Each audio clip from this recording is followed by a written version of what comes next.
अस्सलाम वालेकुम। आज हमारा अमेज़ॉन वर्चुअल असिस्टेंट का लेक्चर 7 है।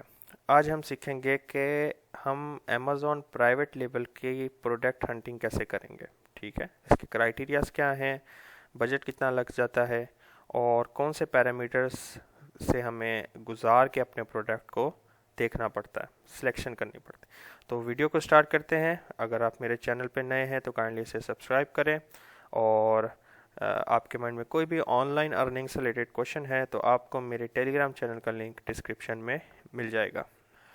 तो जब हम प्रोडक्ट हंटिंग की बात करते हैं तो उसमें कुछ रूल्स हैं जो आपको फॉलो करने पड़ते हैं। ठीक है, आपको आउट ऑफ बॉक्स सोचना पड़ेगा, आपको कोई आइडियाज़ लाने पड़ेंगे। ठीक है ना, वो हमें आइडियाज़ कैसे आएगा कि हमने भाई कौन सा प्रोडक्ट सेलेक्ट करना या कौन सी नीच की तरफ जाना चाहिए। ठीक है ना, अब ऐसे बैठे बैठे बंदे के किसी के भी जहन में कोई चीज़, हज़ार में से एक बंदा होगा जिसके माइंड में आ जाएगा कि हाँ ये बेचना चाहिए, नहीं तो आइडियाज़ नहीं आएगा बंदे को कि बेचना क्या है।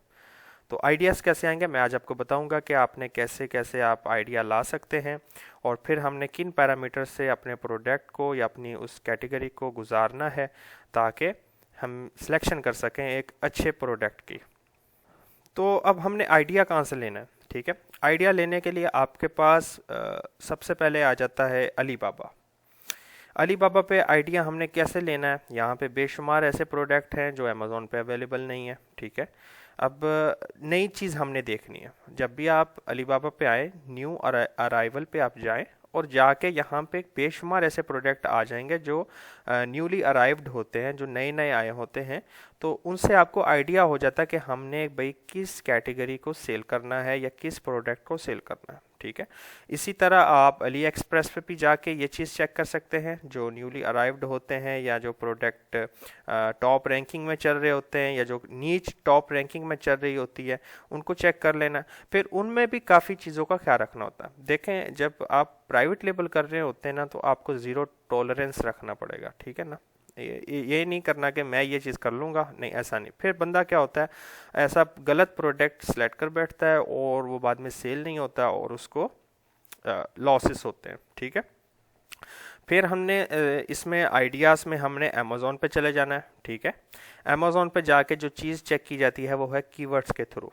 सही है, कीवर्ड्स के थ्रू पे कि भाई इस पे सर्च किस तरह की आ रही है, कितनी सर्च आ रही है, क्या हिसाब किताब है। ठीक है, आइडियाज़ लेने के बाद जो है आप जाके एक प्रोडक्ट को सिलेक्ट करते हैं, एक कैटेगरी को सिलेक्ट करते हैं, फिर उसे आप अपने कंपटीटर से मैच करते हैं।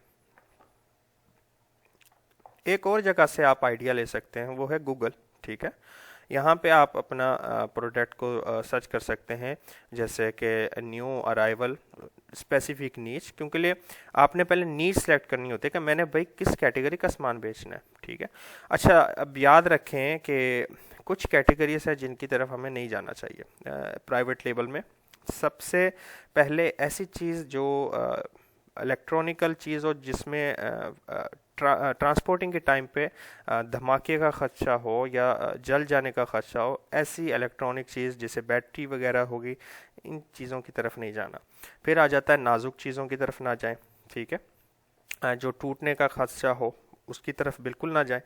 तीसरा, जहाँ पे कस्टमर रिव्यूज़ आपको जिसमें आपको कस्टमर सर्विस आपको देनी पड़ जाए। फॉर एग्जांपल, क्योंकि आप प्राइवेट लेबल कर रहे हैं, ठीक है ना, तो प्राइवेट लेबल में आपने ही वो प्रोडक्ट लाना है। जिसने ख़रीदना है उसने आपसे पूछना, सर इसको आपने, अब मैं इसको जोड़ूंगा कैसे, या इसमें ये मॉडिफिकेशन कैसे करूँगा। ठीक है, जिसमें कस्टमर, उसमें रिटर्न्स के चांसेस बढ़ जाते हैं।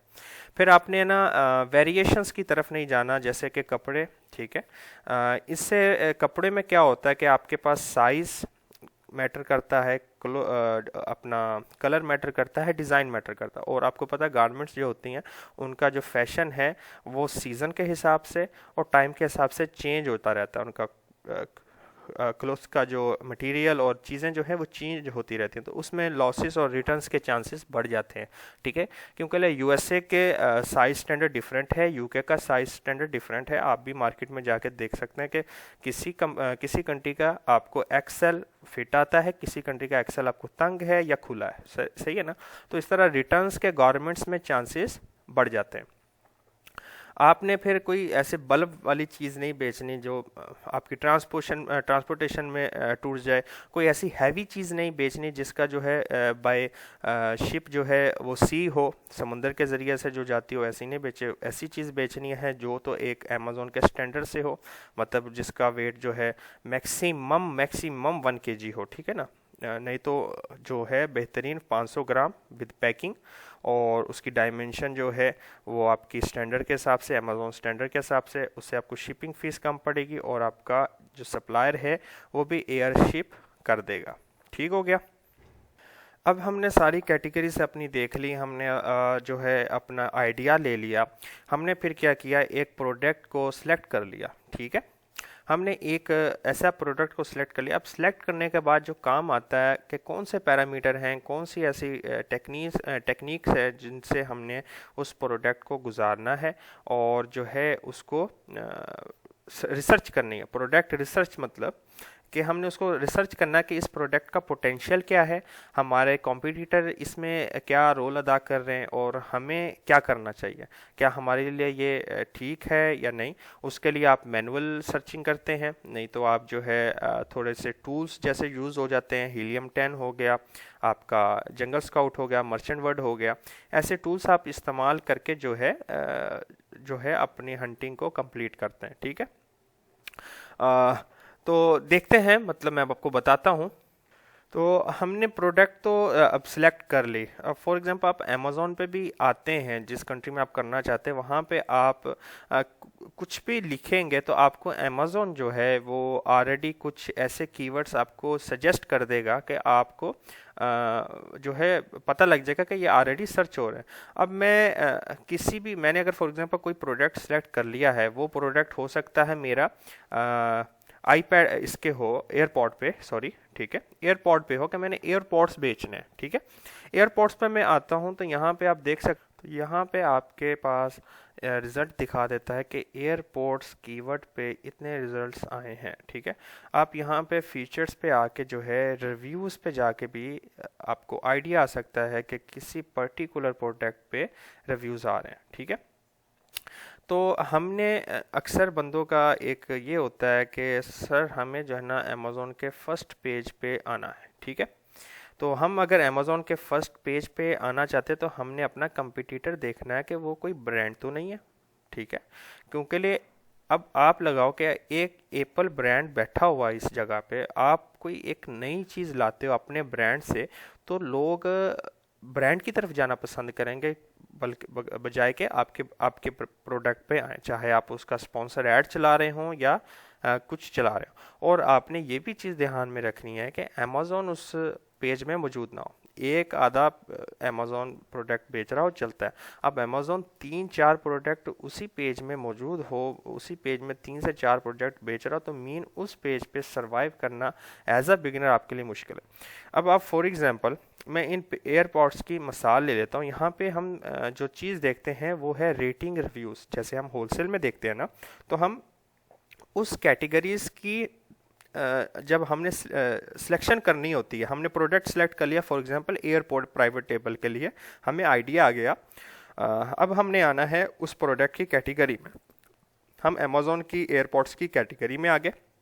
यहाँ आके हमने जो चीज़ देखनी होती है कि इस जो मैंने नीड सेलेक्ट की, जो मैंने कैटेगरी सेलेक्ट की, यहाँ पे इस प्रोडक्ट के बारे में लोगों का रिव्यूज़ क्या है, इनकी रेटिंग्स क्या है।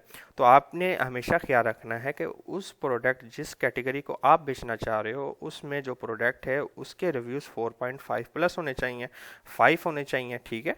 और रिव्यूज़ जो हैं वो मौजूद होने चाहिए। अब यहाँ पे कहने का मतलब ये था कि अगर इस बंदे के इतने रिव्यूज़ हैं तो मींस इतने लोगों ने इसको खरीद, इससे ज़्यादा नहीं ख़रीदा लेकिन रिव्यूज़ इतने लोगों ने दिए हैं, तो मीन इसका पोटेंशियल अच्छा है, इस प्रोडक्ट का पोटेंशियल अच्छा है।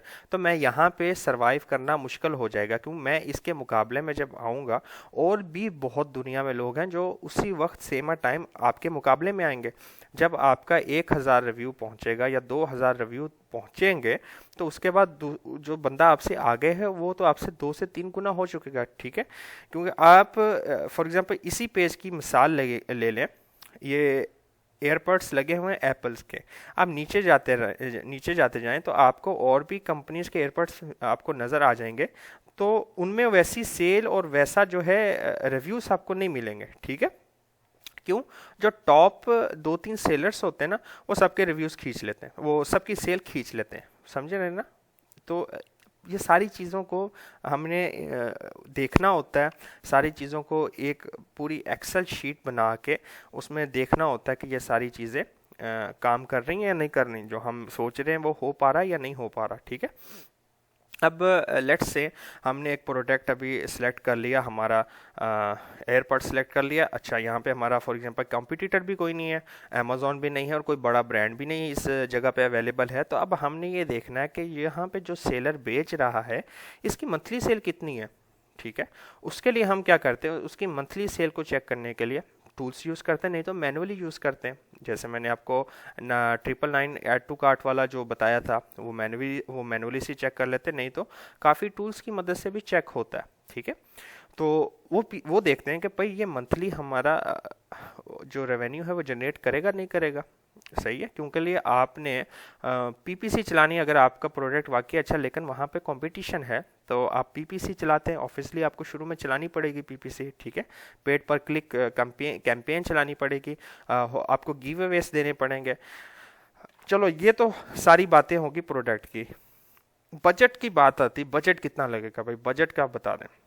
देखें, प्रोडक्ट की साइज, प्रोडक्ट की क्वालिटी और प्रोडक्ट क्या है उस पर डिपेंड करता है। अब आपने एयरपॉड बेच रहे हैं तो एयरपॉड अलीबाबा पे भी आपको कम से कम $10 का मिल जाएगा, $20 का मिल जाएगा, ठीक है ना। तो वहाँ पे कैसे पता चलेगा कि, क्योंकि आप अपना ब्रांड लॉन्च कर रहे हो, ठीक है ना। तो अपना जब ब्रांड आप लॉन्च करते हैं तो वहाँ पे आप देखते हैं कि उसकी मिनिमम जो क्वांटिटी होती है, एमओक्यूज होते हैं, वो डिफरेंट होते हैं। इसमें हम एमओक्यू स्पेशल नहीं देखते, हम देखते हैं कस्टम लोगो। अब ये बंदा जो है ये तो ना ही तो वेरीफाइड से सप्लायर है ना तो वो, तो हम क्या करेंगे, किसी और तरफ चले जाते हैं, और चीज़ देख लेते हैं। मैं आपको समझाना चाह रहा हूँ यहाँ पे।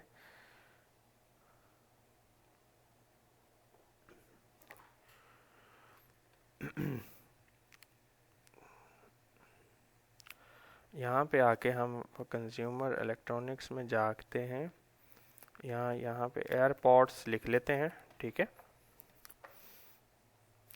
अब यहाँ पे मैं ये एयरपॉड्स ही रख लेता हूँ फॉर एग्जांपल। यहाँ पे वेरीफाइड सप्लायर, ट्रेड इंश्योरेंस, ये आपने सेलेक्ट कर लिया। वेरीफाइड सप्लायर भी सिलेक्ट कर लिया आपने। अब यहाँ पे हमारे पास ये खुली है कंपनी, इनका देखते हैं क्या है। तो अब इसमें हमने अपना लोगो लगवाना है, ठीक है। तो यहाँ पे इसने देखें क्या लिखा हुआ है, कस्टमाइजेशन लोगो मींस इस प्रोडक्ट के ऊपर आपका नाम, आपकी कंपनी का नाम लगाना है तो कम से कम आपको 500 पीस मंगवाने पड़ेंगे। अब आप लगा लें कि 500 पीस हमने इस प्रोडक्ट के मिनिमम मंगवाने हैं लोगो लगवाने के लिए। अब कस्टमाइज पैकिंग करवानी है, मतलब आपकी पसंद की पैकिंग करवानी है तो भी 500 पीस है।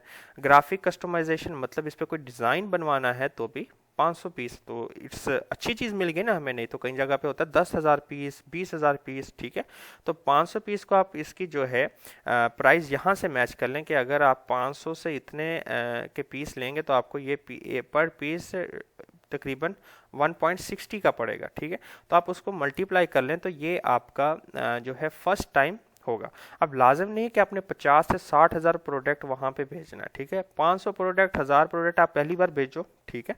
बिकना स्टार्ट हो जाए, आपको दिख जाए कि मुझे तो दिन में 30 से 40 ऑर्डर आ रहे हैं, तो आप क्या कर सकते हो, आप वापस उसी सप्लायर से जो है क्या बोल सकते हो कि भाई मेरे इतने पीस जो है मुझे अर्जेंट बेसिस पे भेज दो, मैं आपको शिपिंग फीस थोड़ी ज़्यादा दे देता हूँ, ठीक है ना।